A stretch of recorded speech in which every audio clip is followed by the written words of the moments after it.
Hello and welcome to The Perfect Stool, Understanding and Healing the Gut Microbiome. This is your host, Lindsay Parsons, and today I'm interviewing Dr. Drew Sinatra. Dr. Drew holds a doctorate in naturopathic medicine from Bastyr University and has a successful naturopathic medicine practice at Clear Center of Health in Northern California.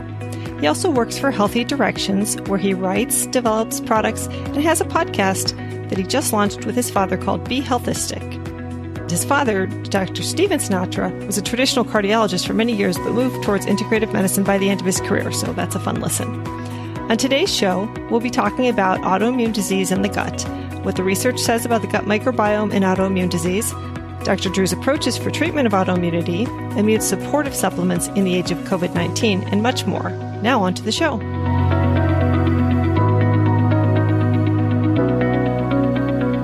Welcome, Dr. Drew, and thanks for coming on the show. Oh, it's great to be here. Thanks for having me. So tell me about how your new podcast is going. What topics have you covered? How's it been? Oh, thanks for asking. Yeah, so it's called Be Healthistic, and I'm co-host with my father, Dr. Stephen Sinatra. He's an integrative cardiologist. And we've covered all sorts of topics from, one of them was called From Poop to Pot, actually, where we talked about fecal transplants and the use of CBD. We've dived into diabetes. We've had talks about red light therapy, peptide therapy. I actually do a session with my wife, which is Ask Dr. Mom and Dr. Dad. So we talk about, how to feed our children healthy foods and how not to fight at a dinner table, all sorts of topics like that. Awesome. I'd love to find out more about not fighting at the dinner table. Yeah. It's a challenge. Yeah. And I'm curious that you mentioned the peptide therapy, because somebody just asked me about, do I know about peptides? And I was like, no, I've never really heard of that. What is that? Yeah. So peptides are, they're naturally occurring compounds in your body. They really form proteins. And in medicine, the original one was insulin. So insulin's technically labeled as a peptide, but it acts like a hormone in the body, obviously. And there's lots of different peptides that you can use for anti-aging purposes, for tendon recovery, as a nootropic to, help support cognition.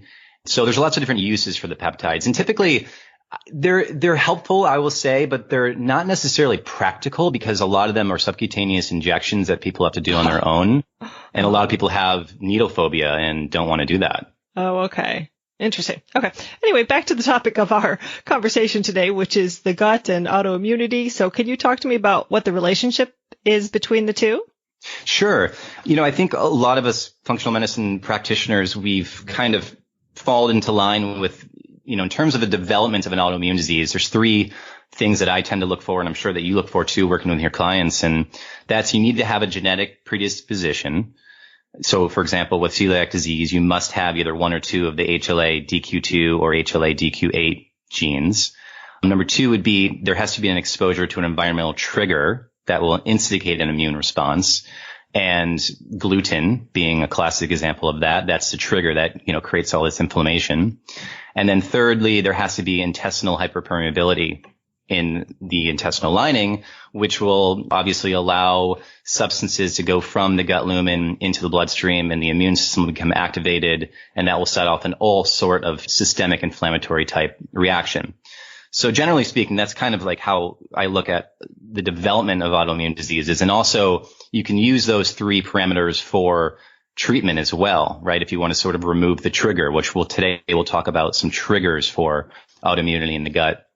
And what I found doing a lot of research into this is that unfortunately there's like no unified theme when it comes to certain bacteria or certain phyla that might be increased or decreased, or looking at byproducts like short chain fatty acids, whether those are increased or decreased. It seems like there's just this huge variability all across the board in terms of, let's say, a condition like rheumatoid arthritis might have an elevation in Prevotella, but in MS, you might have a decrease in Prevotella species. So I was hoping for more of a concrete unifying theme around these parameters, but I didn't necessarily find it. And so that's why I still come back to treating those three parameters in terms of development of autoimmune disease and also using them as treatment.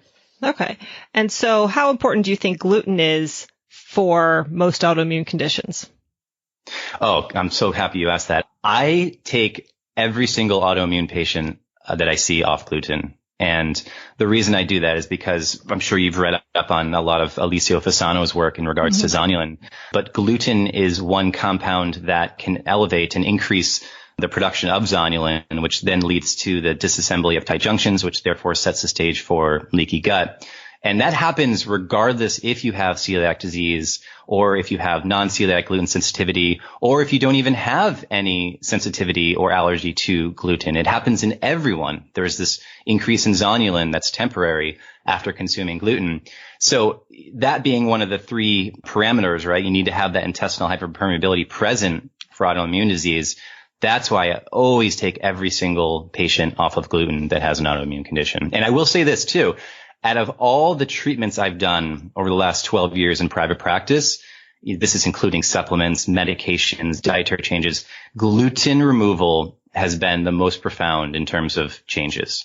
Talking about the zonulin and the fact that it opens up the tight junctions for everyone, why is it that some people can seem to be okay with gluten, not get autoimmune diseases? And I guess you've already answered the question in the sense that those other two things have to be present beyond the intestinal permeability. But does zonulin impact people differently, or does gluten impact people differently? That's a good question. I think of it as, and the association that I found here, at least digging into the literature, was that overall, it seems to be with autoimmune diseases, there is an increase in zonulin that is found, and therefore a higher incidence of leaky gut. Now, in regards to connecting that to gluten, it's hard to know really what's happening there, but we do know from Alessio Fasano's work that regardless of whatever condition you have, there's still a release of zonulin when you do consume gluten.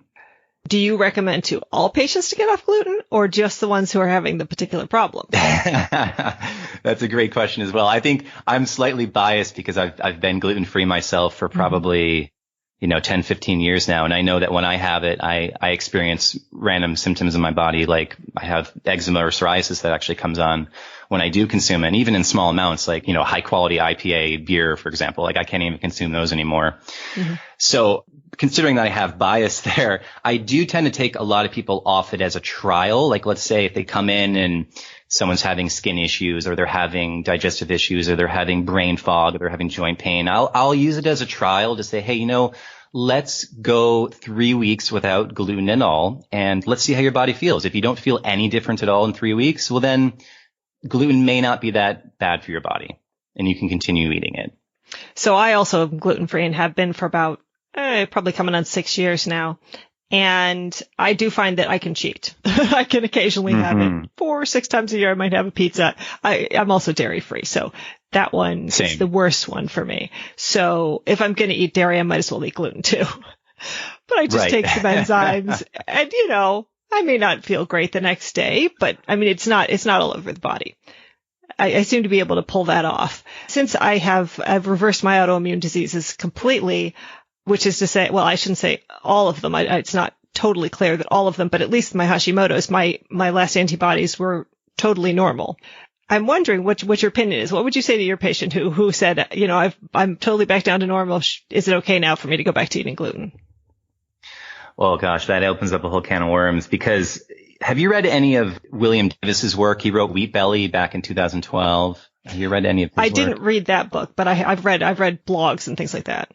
It was one of the books that came out that really opened my eyes to why gluten is such a problem for so many people. And it really comes down to the way it's produced in our country. Mm-hmm. And I'm sure that you've noticed too, working with your clients, that they may say, hey, I went to Australia, I went to Europe, and I was eating baguettes and pizza there and I was fine, but I came back to North America and I started to have issues again.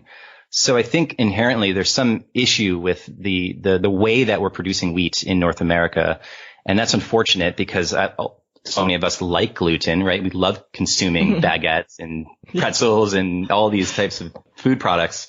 But I do find that at least here in North America, it's more of a problem than around the world. Yeah. No, I did see an article at one point that pointed to the fact that the Khorasan or Kemet ancient grain did not have the same impact on, the tight junctions and was even potentially safe for celiacs. And so there's a local bakery here called Barrio Bread, which makes incredible bread. They're now using ancient grains on some of them and locally sourced. And anyway, so I went there and they do a croissant loaf. And so I got that and seemed to be fine eating it. But the funny thing was I was like, I kind of like my gluten-free bread better because this is a sourdough and I've never been a big fan of sourdough.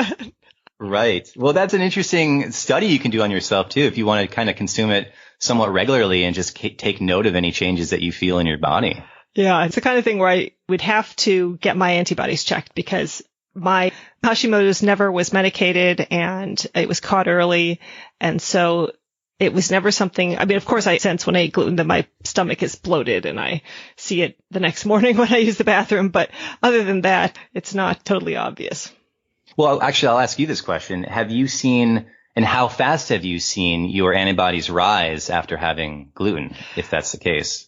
I haven't tested them right after sort of just one incidence of gluten, since it's a bit of a hassle to go get a blood test. You got to get the order from your doctor and all that. So I've tested at intervals where I've been eliminating, and I think that they're likely to be low to confirm that I've been doing well and that I'm doing better not to do the opposite. Although I did do a test with soy that way. Oh, I see. Yeah. But I've kind of gone back on soy, at least insofar as it's involved in chocolate. Right. Yeah, the soy lecithin. I've been persisting for 7 years. I've turned everything around. Like, I really want to just get back to somewhat more of a normal diet. Well, have you tried some of those chocolates that don't have the soy lecithin in it? Yes, I have. But we happen to be in unique times right now in which, for some reason, the Theo dark chocolate almond bars seem to be something that people need to be stocking up on in case of an emergency. So I've been driven to getting ones with soy. Well, when you have a chance, when things are back to relative normality again, you can go to Seattle and visit that chocolate factory. It's fantastic. Oh, is that where it is? Good to know. So, okay. Got a little bit off topic here. And since we're off topic and talking a little bit about the crazy times we're living in, are you giving your patients any advice on preventative supplements during the whole COVID-19 crisis? Yeah, that's a good question. I think in general, I'm kind of working with people on immune support of stuff. And so I'm recommending a lot of the basic supplements and herbs and vitamins and minerals. And that would be vitamin A, vitamin D, zinc. I'm a big proponent of colostrum. I really do think that colostrum, huge proponent. Yeah. And even something like IgG where it's not coming from the milk, it's coming from bovine. Since I'm somebody who's dairy sensitive, I've always been a little wary of trying colostrum. Yeah, we can come back to that, but colostrum, so for a lot of people that have dairy sensitivities, they can actually handle colostrum no problem. I've had probably 2 to 3 people total that have not done well with it. And I've given that stuff out so much over the last 2-3 years. Mm-hmm. Is there a particular product you like? I do like Sovereign Labs. Mm-hmm. They have like a grass-fed version of it, which I think is pretty clean. Mm-hmm. But there's other ones out there on the market too. And could you just explain for people who don't know how IgG relates to colostrum and what that is? Oh, so colostrum is what is excreted out of the breast, at least, so let's talk about humans for a moment. So if you've ever breastfed a baby for the first couple of days or 1 or 2 days, colostrum was primarily coming out of your breast, and it's rich in these immune globulins, these IgG. And there's other compounds in there as well that have immune supportive properties, but IgG is the main one. Pardon the brief interruption, but if you're struggling with your gut health or have an autoimmune condition and would like to get back to great health in a natural way, I offer free 1-hour health restoration breakthrough sessions to anyone who's interested to hear about what you're struggling with, understand what's been keeping you from getting better, and to explain whether health coaching may be a helpful tool in restoring your health. We can meet by phone or video chat from anywhere in the U.S. Typical gut or autoimmune health packages involve 5 to 12 coaching sessions over an extended period of time, recommendations for gut testing that you can order yourself, whose results I can help you understand, and education and support on supplements, diet changes, and lifestyle changes that will help or even reverse your condition. You can read more about my coaching program and set up a breakthrough session by going to highdeserthealthcoaching.com and looking under Work With Me, Health Coaching, or by clicking the links in the show notes. Now back to our conversation. So, I've been thinking about IgG a bit recently because I see different products advertised, and the question that keeps popping up in my head is IgG is not specific to a particular substance. It's just a general antibody. Correct. That's my understanding too. I mean, we've got IgM, IgG, IgA, and for some reason, IgG tends to be the primary immunoglobulin found in colostrum. Mm-hmm. Okay. So that's why it's good to take that to just sort of suck up any kind of toxins or pathogens that are in your system. Yeah, that, and also it's actually really my go-to for helping heal a leaky gut or increase intestinal permeability. I find that it's incredibly helpful for most people. Oh, okay. Great. Let me just delve back into that then. If you do see a person with an autoimmune disease, so one of the first things you do is take out gluten, then what else do you typically do? Yeah, so this is where all the research was helpful for me looking at, because yes, there was associations with increase in firmicutes or decrease in Bacteroides and Prevotella this and decrease in Prevotella that. And so it's interesting because some conditions like lupus, for example, there's a lower firmicutes to Bacteroides ratio, but in RA and Sjogren's, you've got an increased firmicutes to Bacteroides ratio. So what do you do with all this information, right? And I think it comes down to the basics. And for you, you mentioned, okay, what else do you do besides giving up gluten? And I think a lot of this depends on more of like the personalized approach to medicine that is so important with our patients, and that you need to figure out what is the underlying trigger or triggers. And at least with autoimmune disease in the gut, I found that throughout the literature, there's lots of reference to dysbiosis. Mm-hmm. And that can come in many different forms, whether there's an increase in a certain species or there's a decrease, or really the diversity is not doing well. And SIBO or SIFO, which is small intestine bacterial overgrowth or small intestine fungal overgrowth, those are two classic examples of pretty common dysbiosis pictures that can present in someone. So I think it's important to really figure out, okay, does this person have dysbiosis? What form is it? How are you going to go about treating it? Are you going to use more of an herbal approach? Or are you going to use more of the antibiotic approach? And of course, looking for other triggers as well. Like, for example, Epstein-Barr virus may be a trigger in certain autoimmune conditions. Or I read up on, I think it was Sjogren's syndrome, where they found a higher incidence of H. pylori antibodies in those patients, which then begs the question, is it H. pylori that is contributing, or is it mainly a dysbiosis of H. pylori that's contributing to the condition? Because there's a great book out there. You may have read this. It's called Missing Microbes by Martin Blaser. Oh, so good, right? Yes. And it talks all about how H. pylori may even have a protective effect against allergies. And so it's exciting to me to learn all these things, right? Mm-hmm. So again, going back to the trigger piece, that's really what I'm trying to figure out for someone. Is it, and mold, right? Mold and mycotoxin exposure can wreck the gut and create an autoimmune-like picture. So can heavy metals.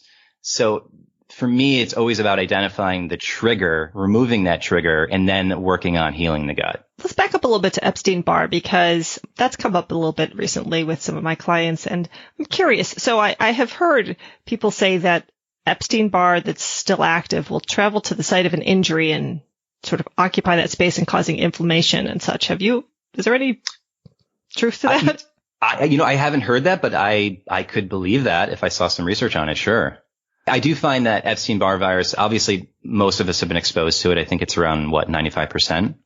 And it becomes a problem when it's reactivated. And for a lot of people, it's kind of like an opportunistic organism. It doesn't affect most people, but for some people, when their immune systems are not functioning as well as they should be, that's when they start to get affected by it. Right. And so what do you do to treat that? That's a difficult one to treat. And it's hard too, because when you run labs on someone, I typically look for the early antigen that might be positive on someone. And that's what I track the most in terms of at least improvement in labs. Surely symptom improvement happens over time, and, their fatigue improves, or the headaches go away, or maybe some autoimmune markers might decrease. But the labs, especially if someone has a really high early antigen above, let's say 35 or 40, it sometimes doesn't come down. And I'm talking over years. And that's frustrating, because then you're asking the question, is Epstein-Barr still present? Likely it is, but yet now their immune system's in a such stronger state that they're not reacting to it anymore. In regards to treatment, there's lots of different herbal protocols that I use. I use some products called gemotherapies. And there's three in particular, if I get these correctly off the top of my head, Acer campestre, Tamarix, and Juniperus. And you can combine that with this homeopathic from Professional Complementary Formulas called Silver, Copper, and Gold. And I like to add on artemisinin, like a liposomal variety. So I like to use the Quicksilver artemisinin product. And then I also add on H2-Plex by Priority One, which contains some vitamin A and some lysine and some other antiviral compounds in there. Mm-hmm. And I find that combination of the gemmos, the homeopathic, the artemisinin, and the H2-Plex for antiviral components really seems to move the dial for a lot of people. And of course, adding on something like monolaurin, which has been like a classic, EpsteinBarr antiviral type supplement. Yeah. Do you find that monolaurin by itself is ever effective, or it always needs the additional things? It seems to need the additional things. Okay. Yeah. Okay. But it's worth a try. I think if someone has a low grade activation of EpsteinBarr, then certainly starting off with monolaurin and seeing what kind of effect it has. And how long do people have to stay on those types of treatments?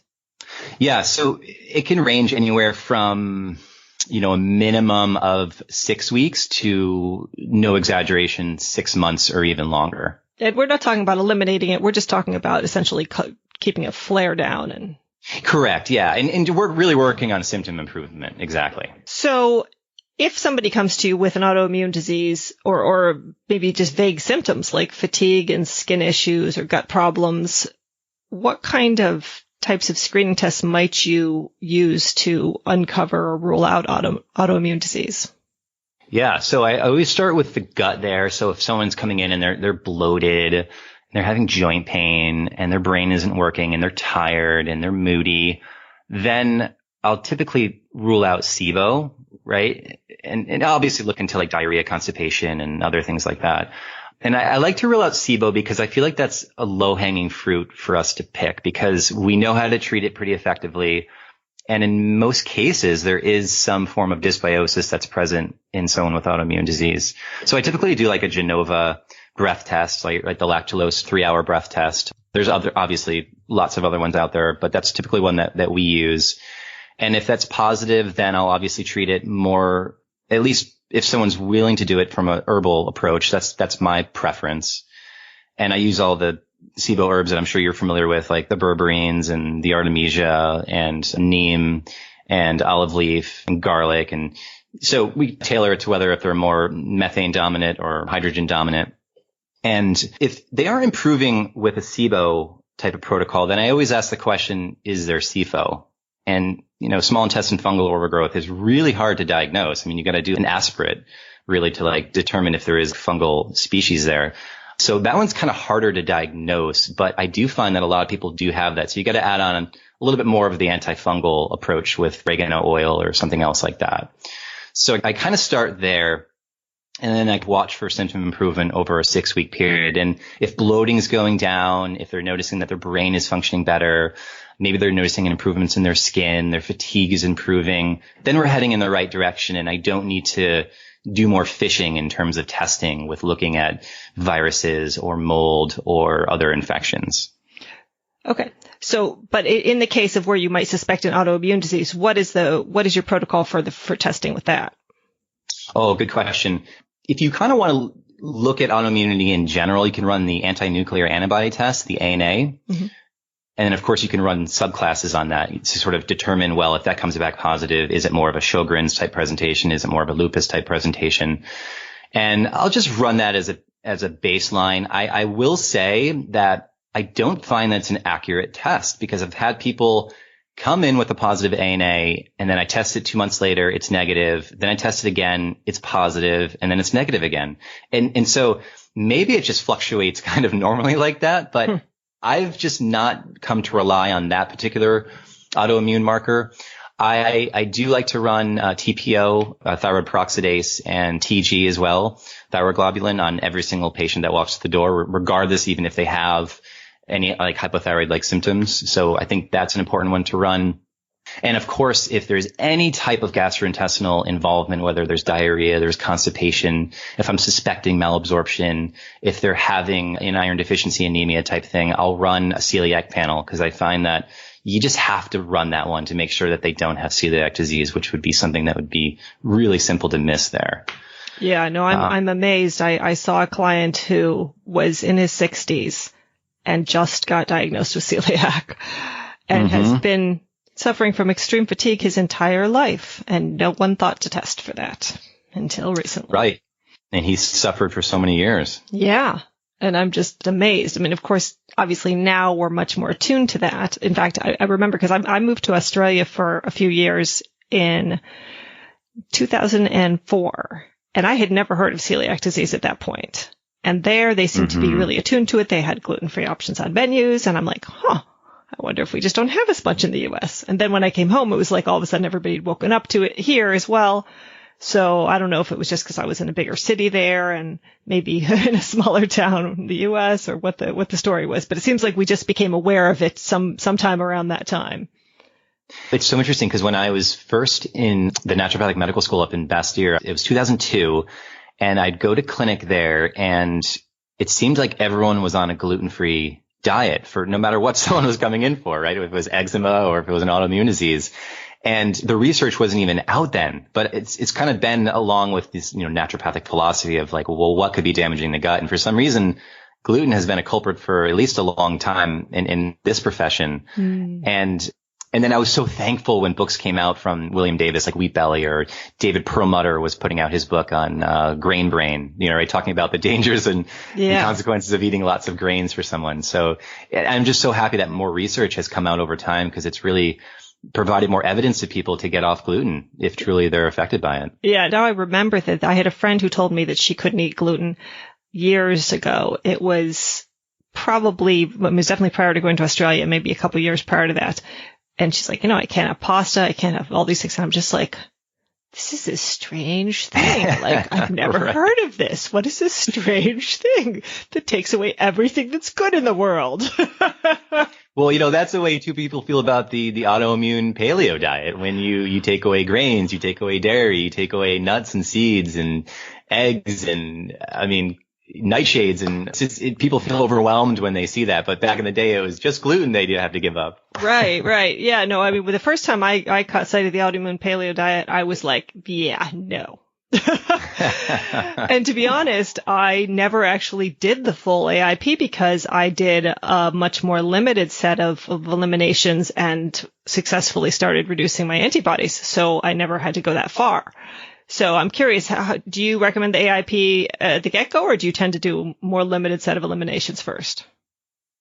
It depends on the severity of the autoimmune disease. So if someone's coming in with just Hashimoto's and their TPO level is at, let's say, 150 or something, then I'll typically just recommend gluten-free to start off with. And within 6 weeks to 2 months, and we can talk about other therapies that I do too, if there's no change really by that time, then I tend to bring up the conversation. Well, you know what? We need to do a little bit more of a stricter dietary protocol here. Why don't we do the autoimmune paleo diet?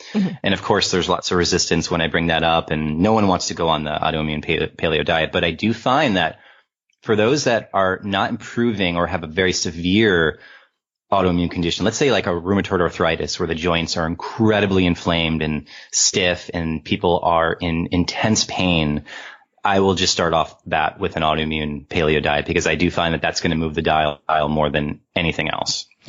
And what about people? Do you see people then who are controlling their autoimmune condition with pharmaceuticals, and then you're able to taper them off after they go through AIP? Sometimes. And I think the key thing to what you said is if they're on medication, at least we can reduce the dose, which is still making progress.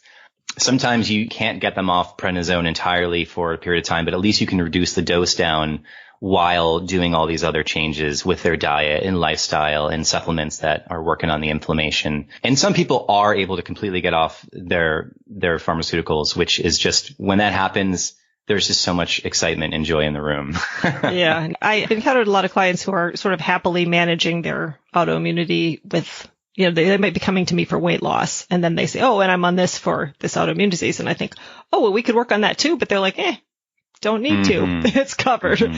So I'm like, okay, well, if you don't want to work on it, we won't work on it. I mean, far be it from me to tell you can't eat 17 different foods that are the primary cornerstones of your diet if you've got this under control. Well, and that's the thing. You said it exactly right there, is that it takes work to really work on an autoimmune disease. I mean, there's really no magic supplement or anything like that you can take that's going to have the same effect as an immune suppressant medication. And it really requires a big change in the way people eat. I mean, it's just that has moved the dial more than anything else, is really working on the diet, which obviously helps improve gut function. Yeah. And I think you have to be of the philosophy that you don't want to be on pharmaceuticals to be willing to make those kind of sacrifices. Exactly. Yeah. Exactly. So in general, is there a particular diet that you recommend to your patients? In general, I think the most common one would be something like the anti-inflammatory diet, which is really giving up gluten and dairy and any other inflammatory food like sugar or trans fats. And I find that that's pretty simple for people to follow. And if they're really hesitant to starting that because they don't want to give up dairy or they don't want to give up gluten, I'll just start with one of those groups at a time. So let's just start with gluten or just start with dairy and move on from there. And for people that have gastrointestinal symptoms, if you give up gluten and dairy, I'd say 6 times out of 10, you're going to notice an improvement in your bloating or a change in your bowel habits, whether you're constipated or you're having diarrhea, loose stools. Heartburn might improve. And that's important for people to understand, is that the changes don't happen overnight. So if you give up gluten, you might not notice any change until 2-3 weeks or even 4 or 5 weeks later. So sometimes it takes patience to really see a change from that change. Yeah. And do you think there's any dairy with redeeming value like kefir or yogurt or things like that? That's a great question. I do find that people that tolerate dairy well, let's say, for example, myself, I don't do dairy either. I'm just like you. I'm gluten dairy free. If I tolerated dairy better, I would probably drink some kefir, because I do find that, hey, it's got some probiotics in it. It's fermented. It's going to be a little bit easier to break down in the body. And people that do drink it, they tend not to have any issues with it. So I do find that, and even certain cheeses too, like there's vitamin K in harder cheeses, and that's really good for your heart, right? So some dairy has some health benefits to it. I like, for me, I am so against, and I stay away from soft cheeses like blue cheese or cambazole or something like that, because I'm really big into like mold. And anyone that suffered with a mold illness, they know that they cannot tolerate blue cheese or any kind of moldy grain, because that will just destroy their system. Okay. So on the question of mold, when you have somebody with mold in their system and then they have potentially, there's no obvious mold in their house, but maybe they test and they see there is some mold in their house, but they just don't have the funds to get rid of it or to move.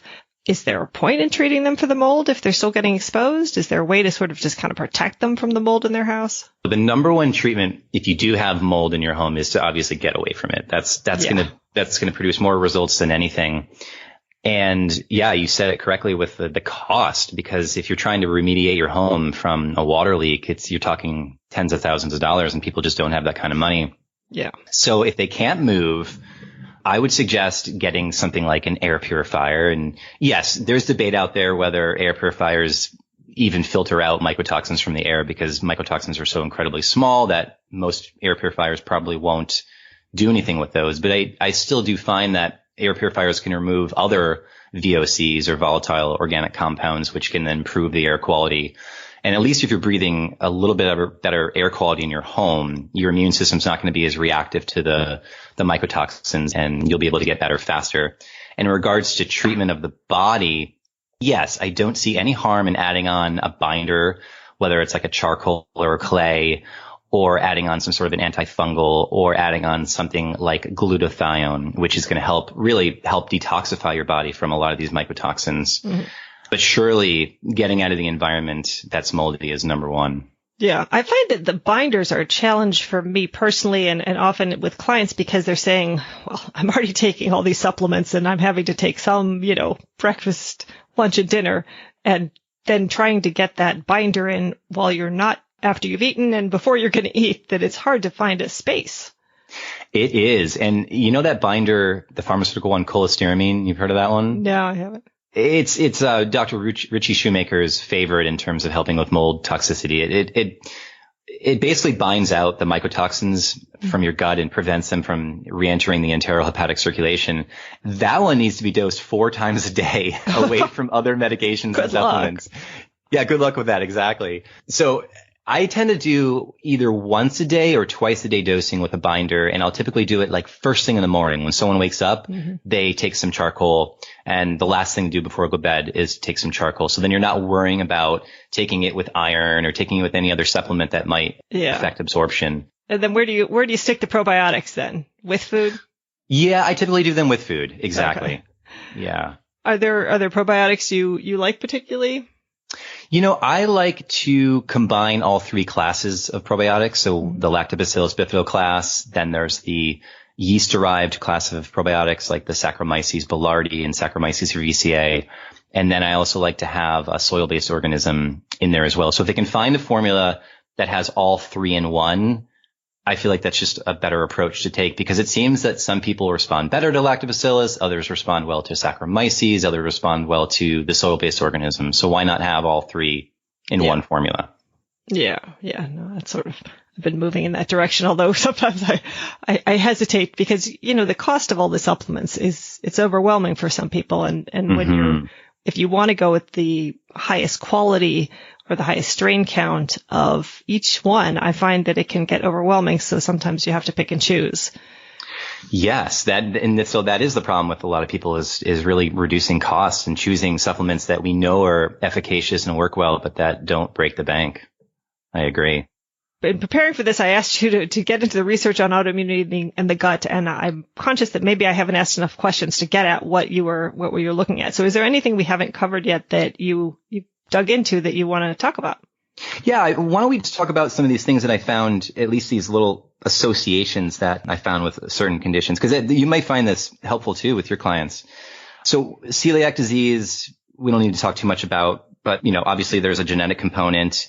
And what I did find really cool about this, and I didn't know, is that there's a drug called lorazepam. Have you heard of this? No. Oh, sorry, lorazepam. That's the right pronunciation, lorazepam. And what it does is it's actually a zonulin inhibitor, so it's a tight junction regulator. And it's actually in phase 3 clinical trials right now for those that have celiac disease, but they still have symptoms on a gluten-free diet. And the overall thing that it's doing is it's really mitigating and reducing inflammation, which I found really fascinating.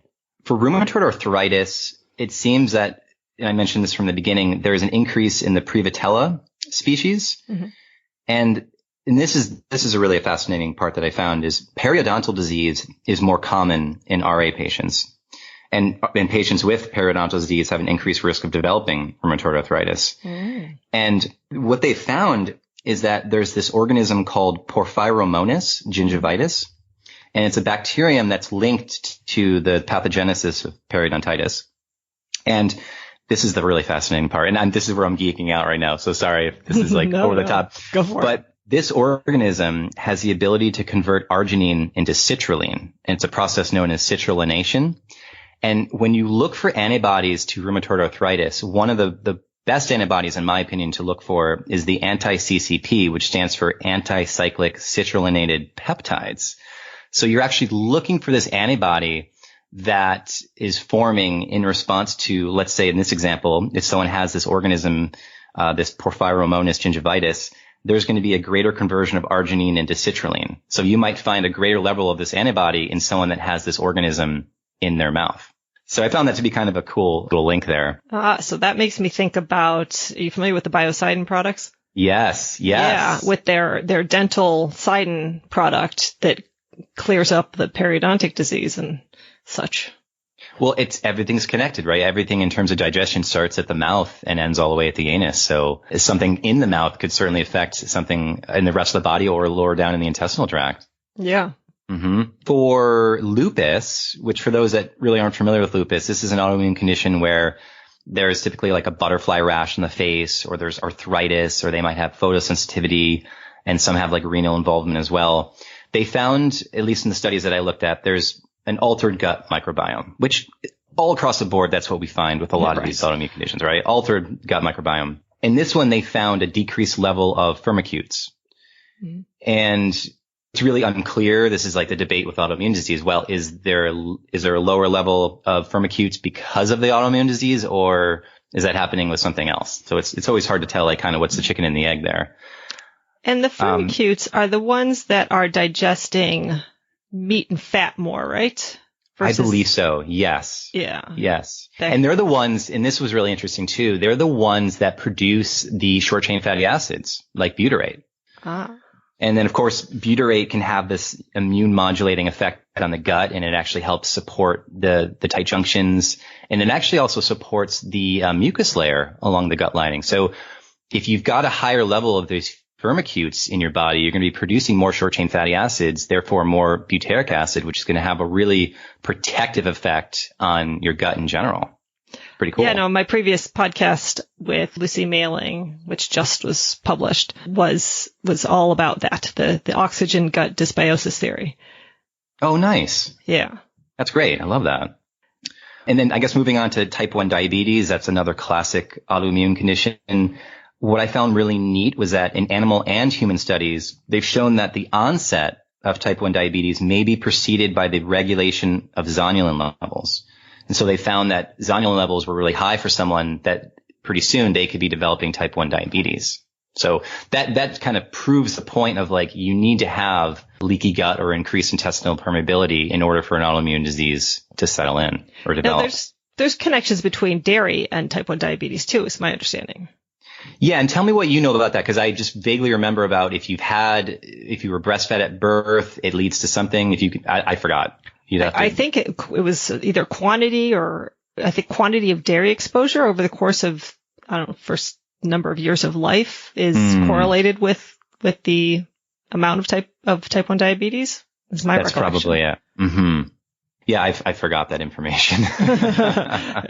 That's okay. What other good stuff did you find? Oh, another study with type 1 diabetes was there was a deficiency of butyrate, and they were saying that might be a trigger for the onset of type 1 diabetes. You know, what I keep thinking about is we're seeing now people with this sort of type 3 diabetes, some combo of 1 and 2, or it's more of an autoimmune. Type 1 is autoimmune too, but it's happening later in life, and where sometimes with children, because they're children, you're not paying as much attention, or they're not talking about what's happening to them, and so by the time that they find out what's going on, it's often too far along. But whether there might be some potential for stopping it with these adults. Yeah, that's a great point. And I think also they've linked type 3 diabetes to brain health too. Like, they're almost saying it's sort of like affecting the brain as well, if I recall correctly. Oh, right. Yeah, no, that's a different type 3 diabetes, I guess. Are you referring to, like, let's say if there's a type 2 diabetic that's on metformin and they're so obese and their weight is increasing so much that eventually they actually need insulin to help regulate their glucose levels? That happens too. Yeah, I'm not sure if it's the same thing or not. I've just heard people referring to this additional type of diabetes. I know someone whose child has it, and adult child. But yes, also the type 3 diabetes, where you're talking about Alzheimer's and dementia as from lack of blood flow to the brain and stuff. Yeah, exactly. Right. So I guess in summary, at least with these autoimmune diseases that I kind of dug into here, it seems that there are certainly some associations with increases and decreases in certain phyla and certain bacteria or short chain fatty acids, but I wasn't impressed with any of those associations. It's not changing the way that I am approaching treating autoimmune disease. Right. Well, I think that the reductive, it's just this one bacteria perhaps, view of the microbiome is beginning to be replaced by more of a systems theory. Like, what is the function of the microbiome, and is some other organism serving the function that this other one that might be present in someone else doing, and that perhaps we might be moving from an era where we look for, one species of bacteria to an era where we look at this whole, family, this whole phyla of bacteria can serve the same function as a different one. Well, it's so easy, at least in conventional modern medicine, to point out if there's an imbalance in, okay, this bacteria is high, let's do something about it. Let's either get rid of it or replace it or do something else. But that model just isn't really working for this whole development here. And so, yeah, it takes more of the individualized, personalized approach to support someone. Right. Okay. Well, this was all really good, interesting stuff. Anything else that I forgot to ask that I should have? No, I think we covered a lot today. I definitely loved some of the tangents that we went on. I loved talking about the gluten piece and all that. That was fantastic. Yeah. I like to go on tangents because it's all very interesting to me when working with my clients. And you know what we should do? Actually, let's talk about really quickly just the overall approach for treatment that I like to take. So yeah, go for it. We can leave your listeners with some information. We talked about the diet piece, the autoimmune paleo or anti-inflammatory diet. It's kind of like where I like to start. I always add on vitamin D. If there's overarching inflammation in the body, I'll typically do like a turmeric or a boswellia or an artemisinin like supplement to kind of calm down inflammation. I'm a huge fan of CBD. I don't know if you've dug into CBD at all, but big fan of CBD. I have to tell you that I have stayed away from CBD primarily because it just exploded here in Arizona. And all of a sudden there were stores popping up everywhere and everyone and their brother's selling it and everyone is claiming theirs is the best. And it was just too much, because to try and separate out, well, it's the water-based one or the oil-based one or, who to believe. Yeah. And you know what you got to do is really talk to the company and figure out what they're doing that is special and make sure that their products are organic and they're not overly processed. And then you need to experiment on yourself to figure out which one actually helps you feel different or better. Yeah. That's how we settled on them. I finally settled on one. It's called Santa Botanicals. And I love that company. They have such amazing products that work well. And I tell you, people come back and they're sleeping better. They have less anxiety. They feel just calmer in their body. And it also helps with pain and inflammation additionally. So anyway, that's my plug for CBD. I love I guess. And then the other thing I should mention was that a lot of the companies that are selling it are multi-level marketing, which I also want to stay away from like the plague. Exactly. So you got to be careful there. It's a good point. Yeah. And then I also like to recommend LDN. I don't know if you've dug into LDN, low dose naltrexone at all. I mean, it's a pharmaceutical, so it's not something that I can tell people to get, but they could always go to their doctor and get it.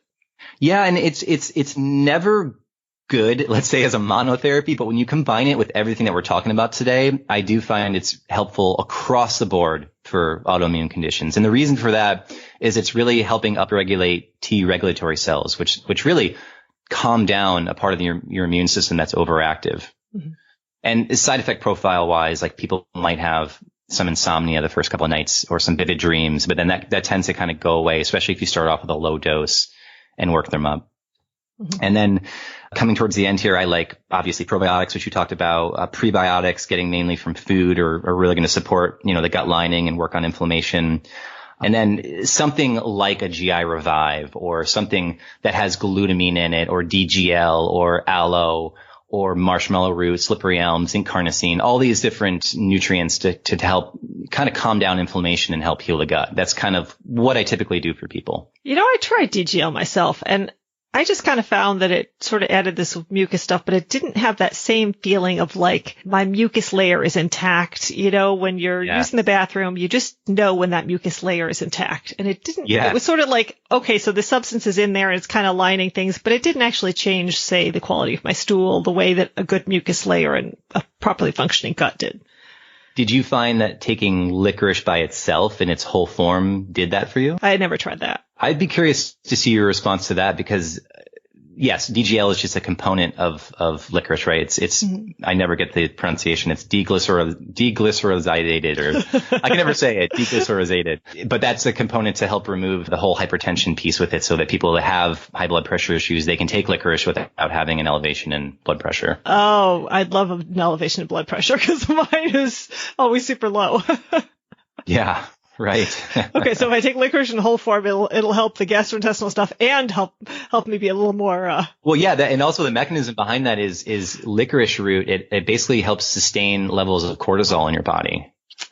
So that's why it's having an effect on your blood pressure. In addition, there's some potassium piece as well, but it's primarily that elevation and prolongation of cortisol.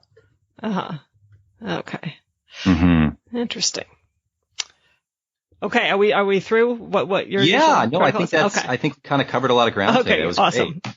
Well, thank you so much for so generously sharing your knowledge and the information and the research that you did to share with us. Absolutely. It was great to be on your show. Thank you. Thank you so much. That was a fun conversation. I enjoyed that. Don't forget to press subscribe if you're not yet subscribed to the show. And please join my Gut Healing Facebook group linked in the show notes if you want to ask a question about gut health or suggest a topic or guest for the show.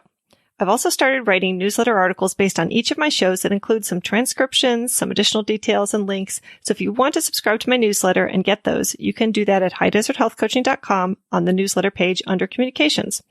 You can also follow my High Desert Health Facebook page or find me on Instagram, Twitter, or Pinterest. Thanks for listening, and here's wishing you all the perfect stool.